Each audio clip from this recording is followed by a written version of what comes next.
The Egyptian Book of the Dead states that to speak the name of the dead is to bring them back to life. Many who pass stay in our hearts and minds long after they are gone. Some people are so iconic and important to our personal mythologies that they live on in our behavior, our opinions, our affect, and even in our physical qualities. Personal mythologies, the story we tell ourselves about our lives, include our heroes and heroines, monsters and gods. They include the flawed memories and revised stories that we create to understand who we are. A key part of our personal mythology are those who have passed on. Once a character in your personal mythology is gone, their iconic persona becomes stuck in time. In this episode, we'll look at 3 songs that are from my personal mythology, tributes from my personal story, told from my personal point of view. Hi, I'm Tim Rose, and this is the Tim Tunes Podcast. In this episode, the 3 songs that we'll examine are told in memory of those who have passed. The first song remembers a friend from high school who was gone too soon. The second song is a tale of a friend who passed from ALS. And the last song I wrote when my mom passed. Way back in 1970 or so, I went with a friend to a church in Washington, D.C. to hear a small trio play Bridge Over Troubled Water. The bass player was playing an upright bass and was killing it. I think it's a kind of prerequisite for bass players to be the deepest, most philosophical members of the band. Often, they have the most musical knowledge of anyone in the band, which is kind of ironic considering that playing a third instead of a root or a fifth is considered a musical event on bass. The bass player in the church, Fred Temple, was soon to become a friend. Fred was one of the most talented people I've ever met in my life. Creativity oozed out of every pore. In addition to being an excellent musician, Fred was an actor, writer, and cartoonist. He drew some iconic characters that would appear in school programs or on your notebook if you weren't paying attention. Everything Fred did operated on at least 2 levels. There was the obvious meaning on the face of whatever he created, but there was also another meaning or multiple meanings to what he did. In high school, Fred used to do the morning announcements over the PA and lead the school in the Pledge of Allegiance. Fred would speed up or slow down as he said the pledge, making it impossible for people to say the pledge in unison. One morning, I brought in a recording of the Looney Tunes theme, and Fred gleefully played the recording to end the morning announcements. That's all, folks. The principal was not amused, but we were. In my yearbook, Fred drew one of his iconic sketches of his imaginary character, Ickney Benickney of Ickney Benickney and his Marching Taco Band. A dialogue balloon above the head held the words, "I Knew You Would," the title of the song. Fred chose to present to me the fun-loving, hysterical part of his personality. Operating on many levels simultaneously, Fred was deeply troubled. I could see that there was a darker side to Fred, but he never shared that with me. I could never touch that other side.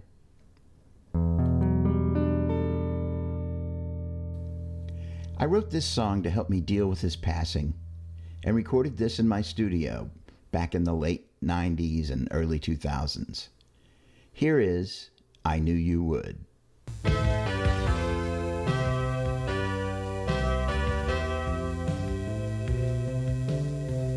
I saw you first in the Baptist church, playing your bass to beat the band.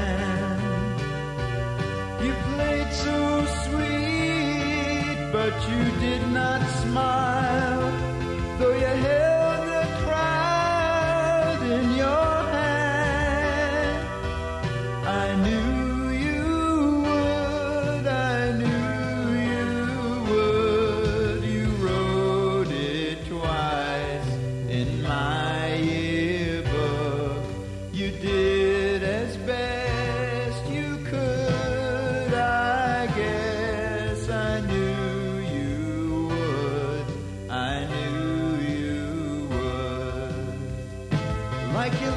stick man with one eye and one hand. You struggled so hard to be complete, but with no one to guide you and the tempest inside you, you must have been destined to defeat. I knew you would, I knew you would. In my heart I knew it from the start, 'cause it's the curse of the best not to be so blessed. I knew you would, I knew you would. I tried to call you so many times, but you never gave me a reply. From your sister and mother and from all of the others, I learned of your trials and your demise.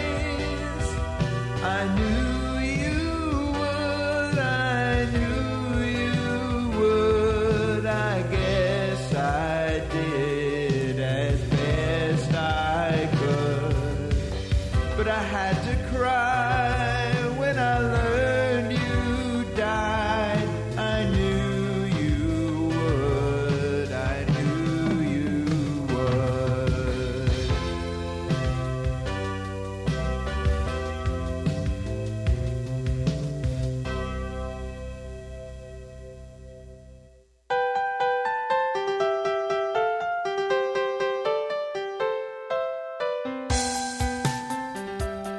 When I was in the 8th grade, a new kid moved into the area, John Spiro.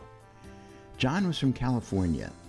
You can't imagine the mystique that California held for a 8th grade rock musician in 1967. John was like our own music guru. He was deeply into music of all types. His house became a sort of music salon where John held court daily. We would sit around as John would spin Led Zeppelin, Crosby, Stills, Nash & Young, The Who, Creedence, Miles Davis, Joni Mitchell, and the Beatles, to name a few. He lived in a house on the side of a hill that had a large front porch. It made the perfect stage. So this one time we set up a PA there and started singing Down on the Corner and Judy Blue Eyes Sweet until the neighbors complained and called the police. It was probably the Led Zeppelin that pushed them over the edge. Good times. Bad times. You know I've had my share. John had a great tenor voice, so in senior high we formed a band. The new band, called Gideon, featured John and I singing lead vocals, Charlie Phelps on rhythm guitar, Al Rivera on bass, Larry Green on lead guitar, and Conrad Ornstein playing drums. We started playing very complex rock vocals live, like Free from Chicago and Paperback Writer by the Beatles. We had no frame of reference or context for what we were doing or how extraordinary what we were doing was. We had no sheet music, no YouTube, and no guitar tabs. Everything we did was done by ear.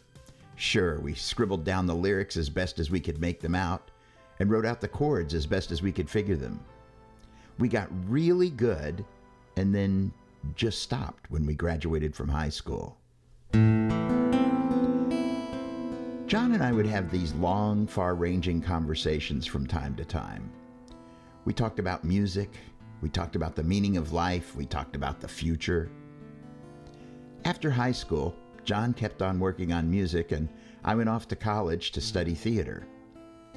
After a few years, John formed a band called Silver Spring with old friend and most excellent drummer Phil Schimmel.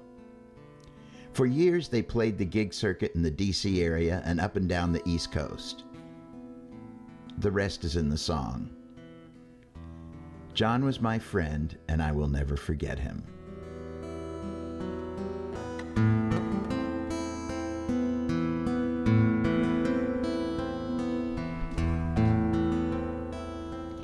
This song was written and recorded in 2013 in my studio. In the song, I've used many little riffs and styles that remind me of John. The song has never been played live or distributed before. When I write songs to help me deal with life events, sometimes they're just too hard to perform live. Maybe someday. Now, here is Hey Johnny. John's from California, I'm from Tennessee. Both of us outsiders, we both are refugees. Met Johnny in the bleachers way back in junior high. Knew right away there was something special about this guy. We were the singers in a rock and roll band, harmonizing screamers, mics held in our hands. We spent our time together trying to figure out what's the point of everything, what's it all about. Hey, hey, hey, hey, Johnny, how's it going? Hey, hey, hey, hey, Johnny, what do you say? I hope you find what you are looking for before you have to go away.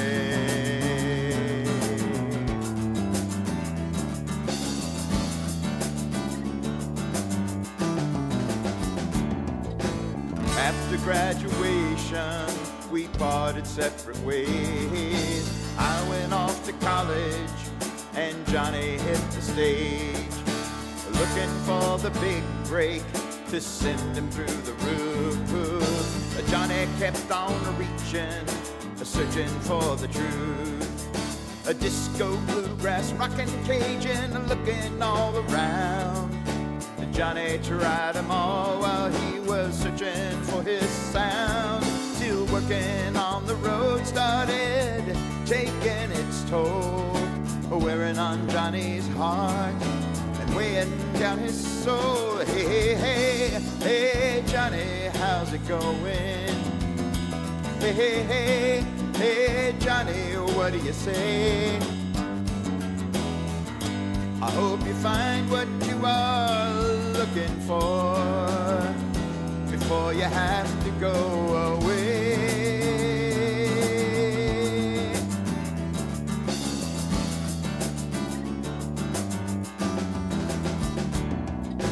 One day John found Jesus, and that's when his searching stopped. John had found his way at last, found his way up to the top. So John married his sweet Kathy, and they made the family. Put his candle on the table so that everyone could see. Heard he was a carpenter and played music at his church. I heard that he gave lessons and helped others with their search. But time slips by like water, you can't hold it in your hand. Life chips away by moments, full of time's demands. Then one day, just last year, Phil was on the line. He called to say that John was ill and didn't have much time. And I wished I'd reached out sooner, I cursed my own delay. So I picked up the telephone and called that very day.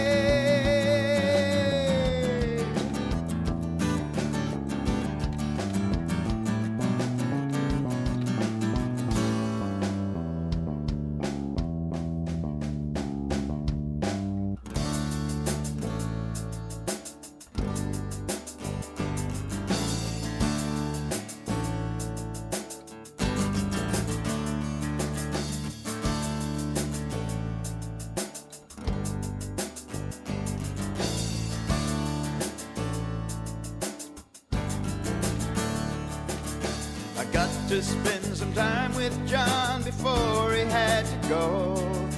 I've never known a stronger faith, nor met a braver soul. And in the end he was still my friend, the truth be told.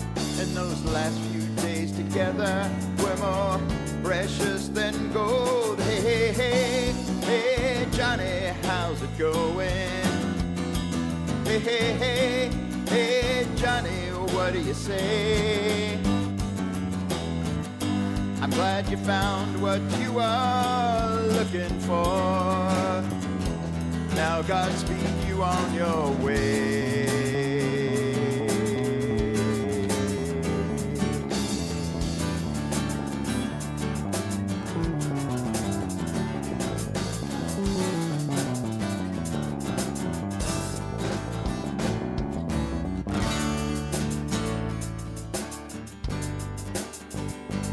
Godspeed you on your way.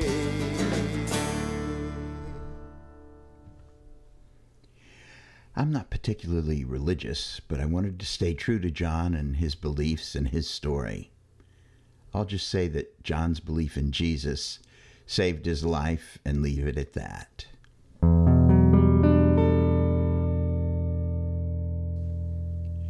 When we lived in New England, I used to call my mother in Maryland about once every 2 weeks or so, just to see how she was doing and to check in. She would fill me in on the latest happenings in the neighborhood with relatives and such. Often, she would refer to people that I didn't know or couldn't remember. So I would ask her to explain who that was. This would begin a long diatribe that would go something like this. You remember her. She was the daughter of so-and-so who you met that one Thanksgiving when they came over to give us a pie. Well, she got married to that fella that used to cut your dad's hair before he started going to that new guy. After a while, I stopped asking and just went with the flow of the call. These calls usually lasted at least an hour, at which point I would try gently to leave the call. After about the third or fourth time trying to end the call, my wife would appear in the doorway and hold up the number of fingers for each time I tried to end the call. The call usually ended around the middle of the second hand. What I wouldn't give now for one more chance to end one of those calls.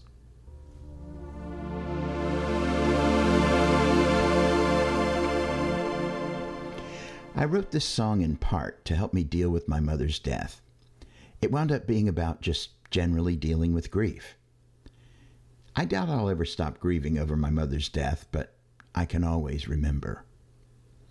Written and recorded at my studio in 2013.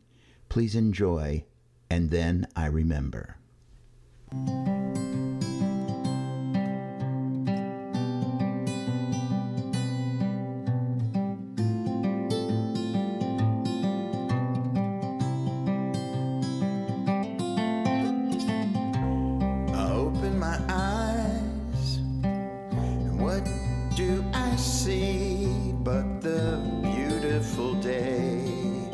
That's ahead of me. I'm sipping my coffee, or maybe reading the news. Everything is fine until I think of you. And then I remember. And then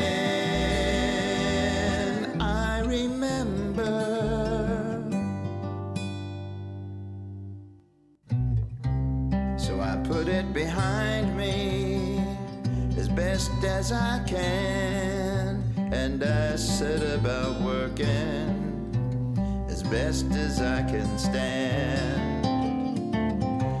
Then I'll hear a tune or a phrase that you might use, and I can't stop myself from thinking about you.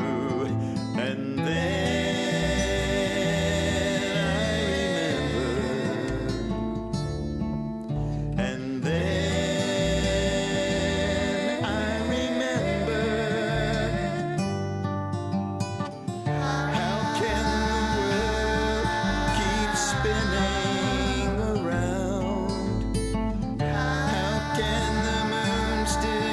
shine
Time heals the heart.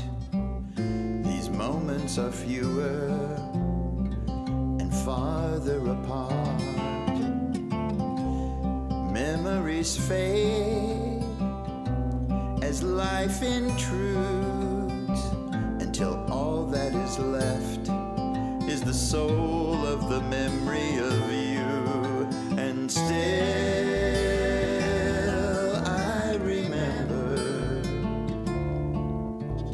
suddenly I remember,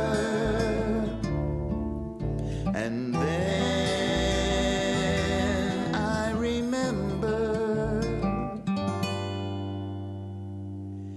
you are gone.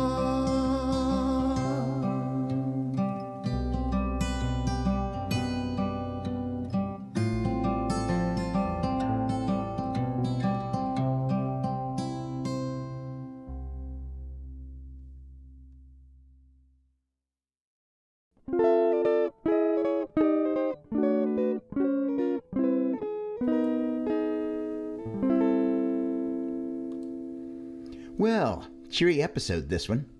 We ran a bit over. I promise in the next episode you'll laugh, you'll cry, and you'll be happy you were born.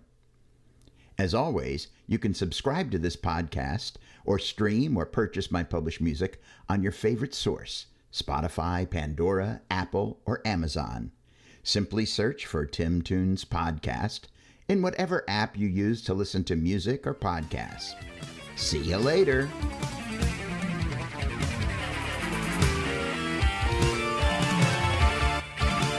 She was the one who always brought cookies to Steve's softball game. Okay, Mom, I gotta drop off in a minute. Okay. Just let me finish the story.